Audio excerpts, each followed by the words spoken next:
Imagine wandering through one of those massive, totally disorganized 1990s video rental stores. Oh man, I remember those. Right. You want one specific movie, but the shelves are a complete disaster. Someone put the comedies in the horror section, and you just waste an hour looking for a single box. Yeah, which is incredibly frustrating. Exactly. And until recently, that is basically what being a B2B sales rep felt like.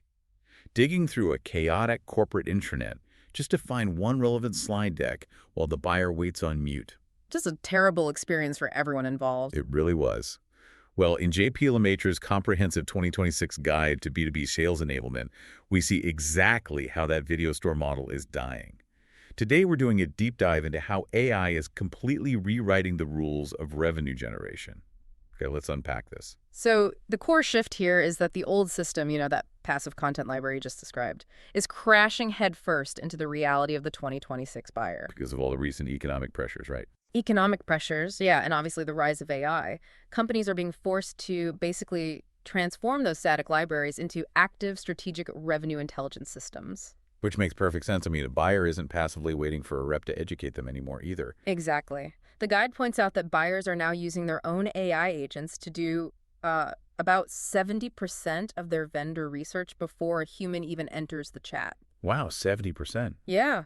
They've already benchmarked your product, analyzed third-party reviews, and built custom shortlists automatically. So basic product knowledge from a sales rep is now completely commoditized. It's less like traditional B2B sales and more like algorithmic trading.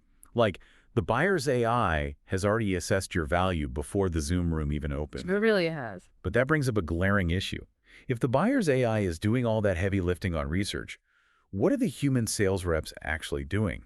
Because the data in Lemaitre's guide is shocking. Reps are only spending 28% of their time actively selling. Yeah, and what's fascinating here is where that remaining 72% goes. It isn't spent building relationships. Let me guess, it's administrative work. It's entirely swallowed by administrative drag. Entering CRM data, writing routine follow-up emails, and yes, wandering that metaphorical video store looking for the right case study to send. Wait, hold on. Here's where it gets really interesting. If my reps are already drowning in that 72% administrative drag, doesn't throwing like 3 new AI coaching tools at them just mean more logins, worse tool sprawl, and ultimately more chaos? It absolutely does if you just buy software and dump it on them. But the magic word in this guide is orchestration. Orchestration, not just more apps. Right. It's not about adding to the workflow. It's about the system watching the workflow and assisting invisibly. That is what a true revenue intelligence system does.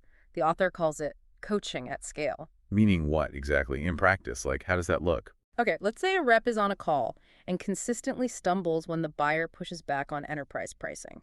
A conversation intelligence tool flags that exact behavioral pattern in real time. Oh, so instead of waiting for an annual review, we're sending that rep to a massive 2-day quarterly training dump where they forget everything by Monday anyway. Precisely. 5 minutes before that rep's very next prospect call, the system automatically serves them a highly targeted 3-minute coaching video specifically on handling pricing objections. That is incredible. It's seamless, just-in-time support. And it changes behavior because it's relevant to the exact task they're about to do.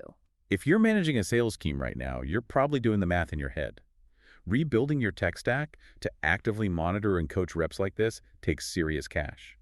The guide notes we're looking at $50,000 to $75,000 annually just to get off the ground for smaller teams. And scaling well over $500,000 for enterprise organizations. Right. So what does this all mean for the bottom line? Well, if we connect this to the bigger picture, you have to look at the actual mechanisms driving the return on that investment. The data shows companies doing this correctly achieve 15 to 20% shorter sales cycles. Which makes sense because a rep isn't fumbling a pricing objection, losing the prospect's confidence, and spending 3 weeks trying to win back the deal. They just nail it on call 1. Exactly. That immediate course correction is also how you get the 10 to 15% higher win rates and a staggering 27% increase in customer lifetime value. Wow. So you aren't just selling faster, you're building trust because the rep actually sounds like an expert consultant. Not someone just reading a brochure. The cost of doing nothing, losing deals to clunky execution and dealing with high rep turnover from frustration, that far outstrips that initial price tag. So the days of enablement being a content graveyard are over.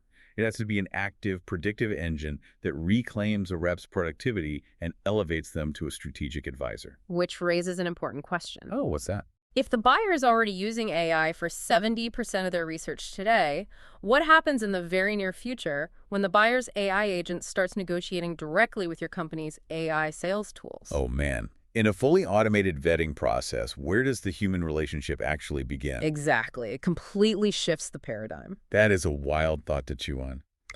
Well, next time you're frustrated looking for that one missing piece of information, remember the video store is permanently closed. It's time to build a system where the intelligence comes to you. Thanks for joining us on this deep dive.